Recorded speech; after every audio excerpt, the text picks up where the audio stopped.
ต้อนรับเข้าสู่ IMAX Story วันนี้เราอยู่กันที่ประเทศจีนที่เมืองจางเจียเจี้ยตอนนี้เราอยู่ที่ท่าอากาศยานต้าหยงนะครับ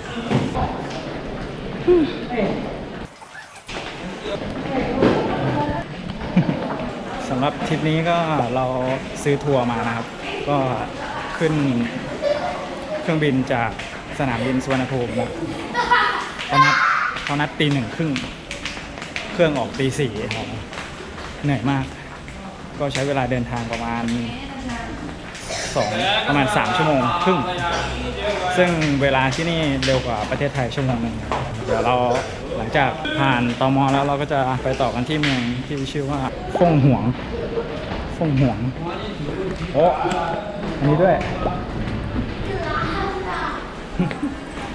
มันแน่นอนครับติดตามได้เลยไปเที่ยวกันและนี่ก็คือไกด์ของเรานะครับมีธงด้วย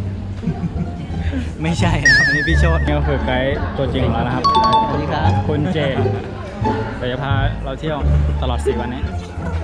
อันนี้อาจารย์ยิมอาจารย์เติ้งอาจารย์โชติครับพี่หมีจากเทนนิสดินเฮดดีเย้เราเจอกันไอเก่ง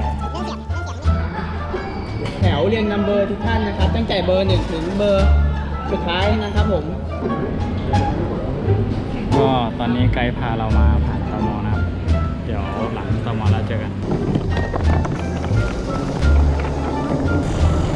ตอนนี้ไกด์กำลังพาเราไปขึ้นรถนะครับสวัสดีค่ะ D1 อันนี้ D1 เป็นรถบัส6 ล้อนะครับยี่ห้อไฮเกอร์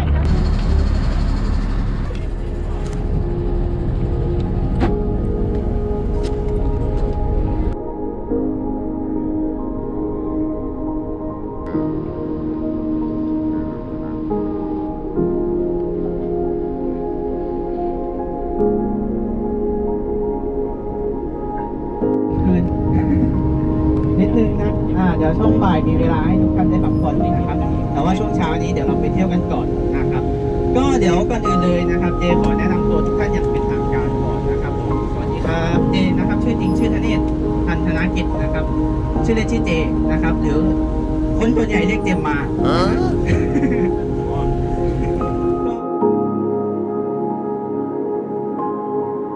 แล้วเขาคนนั้นค่ะสวัสดีค่ะ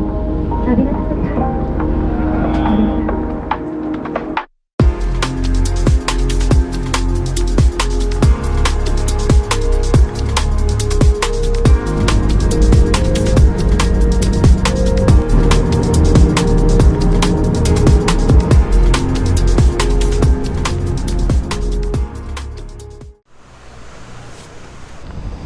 จุดที่เรากำลังจะไปนี่ก็คือพิพิธภัณฑ์ภาพวาดนะครับภาพวาดทราย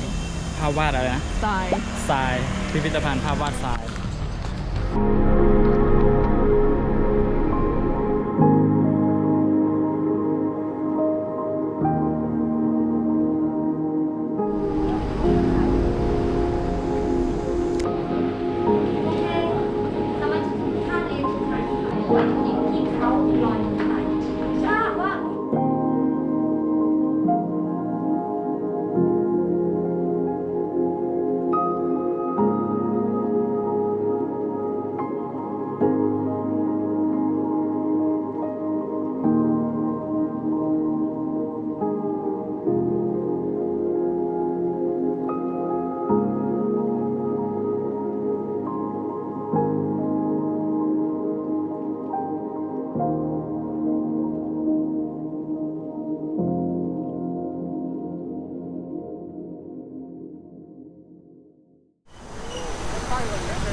นี่คือสภาพการจราจรในเมืองจางเจียเจี้ยนะครับรถก็ค่อนข้างเยอะส่วนใหญ่เป็นรถที่ไม่รู้จักยี่ห้อนะครับเป็นยี่ห้อของประเทศจีนเองกับที่เห็นใหญ่ๆก็คือพวก Volkswagen สำหรับพิพิธภัณฑ์ภาพวาดทรายก็จบไปแล้วนะครับเดี๋ยวกินโตเลยคุณพี่เป็นน้องเป็นไงบ้างรู้สึก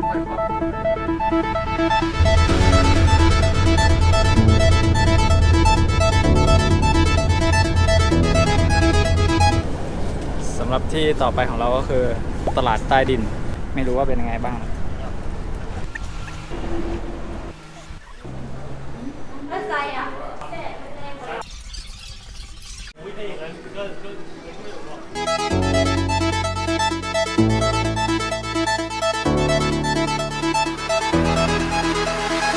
เท่าที่ดูนะครับในตลาดนี้ก็จะแบ่งเป็นโซนๆแหละแต่ว่าเหมือนทุกโซนเขาจะขายของเหมือนกันเลย ก็คือจะเป็นพวกเสื้อผ้าแล้วก็ของกินตลาดตรงนี้มันจะอยู่ใต้ถนนเลยครับยาวๆทอดยาวไปไกลๆเลยครับคนก็เดินกันพลุกพล่านพอสมควร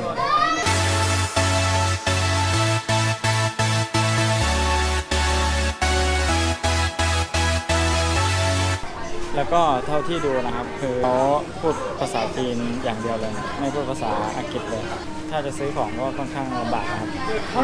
จะต่อราคาก็ไม่รู้จะต่อยังไงก็แนะนำสำหรับคนที่ชอบช้อปปิ้งนะครับเสื้อผ้าเยอะมากเลยราคาก็ไม่ได้แพงมากครับคิดว่ามันน่าจะทำมาเยอะก็เลยตกประมาณอย่างเสื้อผ้าผู้หญิงก็200 ถึง 300 บาทก็ไม่แพงนะครับ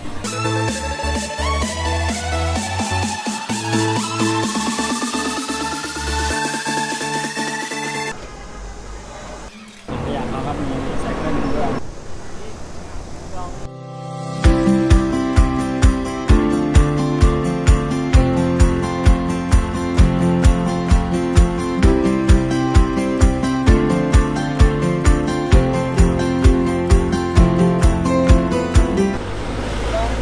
ลองดูครั้งแรกตกใจเฮียแม่งไม่มีคนขับ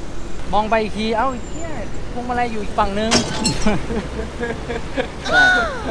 ตกใจเฮียมันต้องมีคนขับวะเข้ามาหมดเลยตอนแรกมองฝั่งคนขับว่า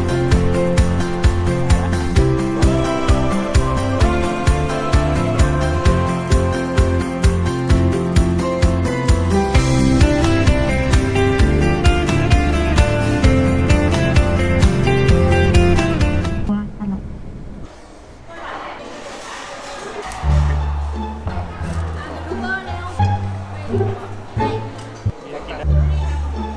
ต้องวางน้ำหมุนเนี่ย แจ่วนะครับไก่ก็ได้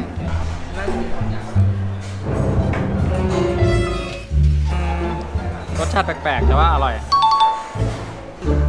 คืนเข้าไปนั่น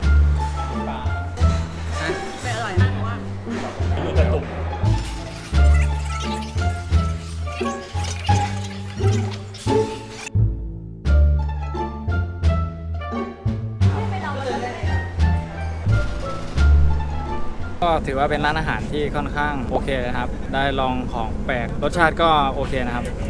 ลองชิมดูแล้วต่อไปเราจะไปที่เมืองฟ่งห่วง ใช้เวลาประมาณ4 ชั่วโมงครับชั่วโมงกว่าโดยประมาณไงครับพี่เมย์ร้านอาหารจีน เฮ้ย อร่อยเลยครับ ไม่ เกินความ อิ่มไหม คาดหมาย คะ มาก อร่อยมาก เดี๋ยวเราไปต่อกันดีกว่า อิ่มเนอะ นะโอเค จริงๆแล้วสังเกตนะ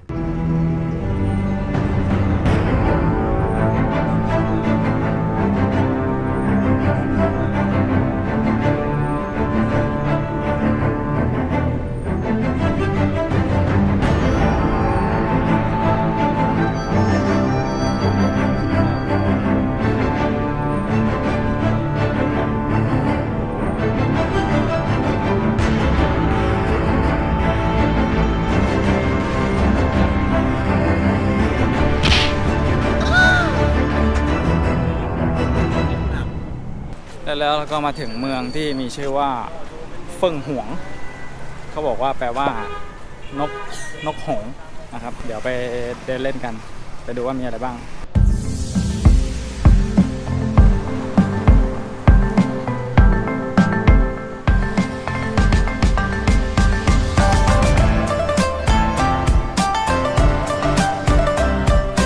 บรรยากาศสองข้างทางเป็นยังไงน้องนัทมันคงเป็นเมืองเก่าก่อนหน้านี้ที่แบบว่าพวกตึกอาคารเงี้ย ดูแล้วเหมือนอยู่ในหนังจีนที่เราเคยดูสมัย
อนนี้เรากำลังจะข้ามสะพาน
กิจกรรมต่อไปเราคือการล่องเรือนะครับ ไปชมสะพานสายลุงกัน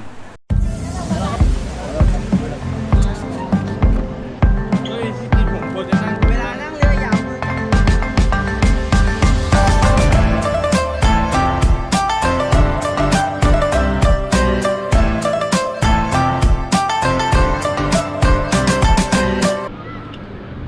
ตอนนี้เราอยู่บนเรือแล้วเรือชื่ออะไรก็ไม่รู้กำลังจะชนกับเรือข้างหน้าอีกลำหนึ่งอ้าวชนโอ้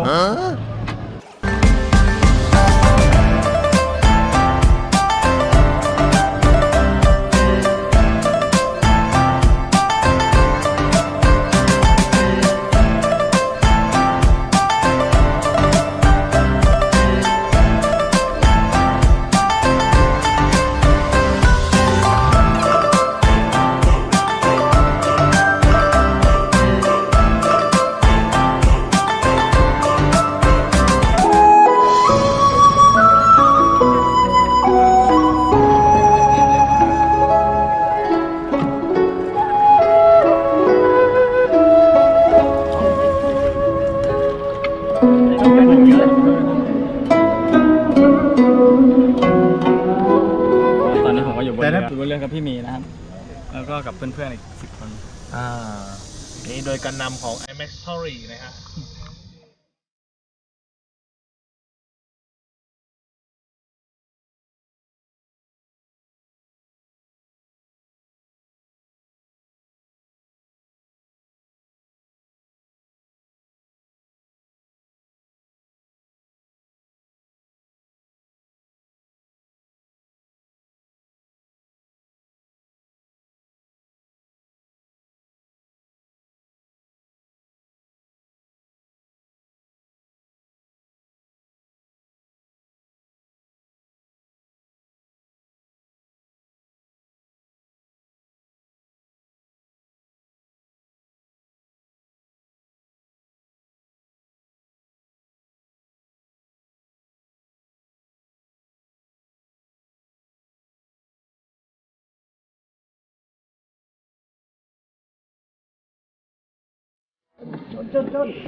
หลังจากเราขึ้นจากเรือแล้วต่อไปแล้วเดี๋ยวเขาจะพาไปถ่ายรูป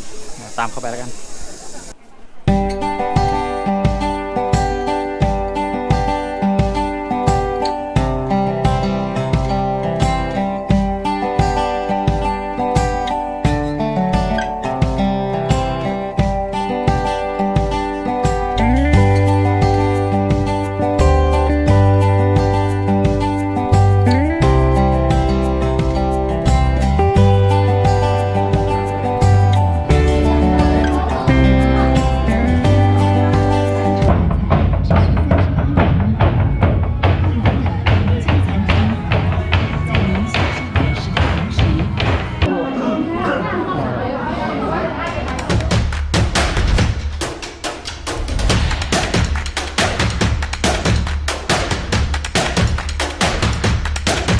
อนนี้ผมอยู่แถวย่านสะพานเรนโบว์บริดจ์ตอนนี้อยู่ข้างล่างก็มาเดินเล่นเดี๋ยวไปเดินเล่นริมฝั่งแม่น้ำนะครับ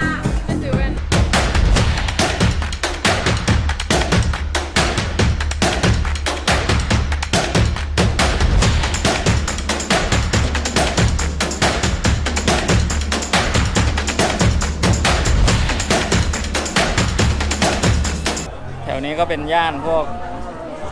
ของกิฟต์ช็อปเล็กๆน้อยๆนะครับเ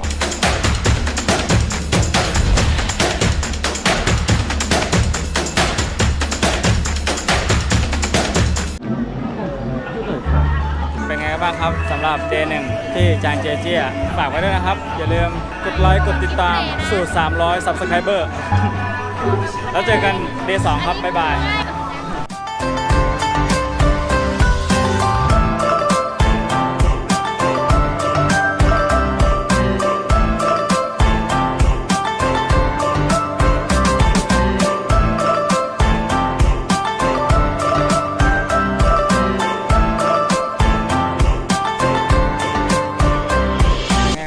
วันแรก ใหญ่มาก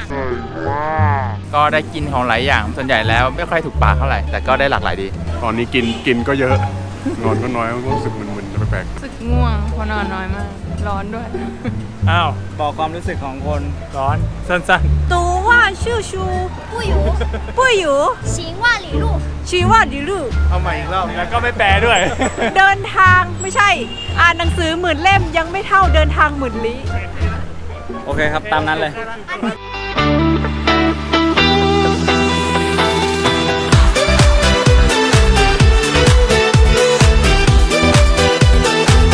ดู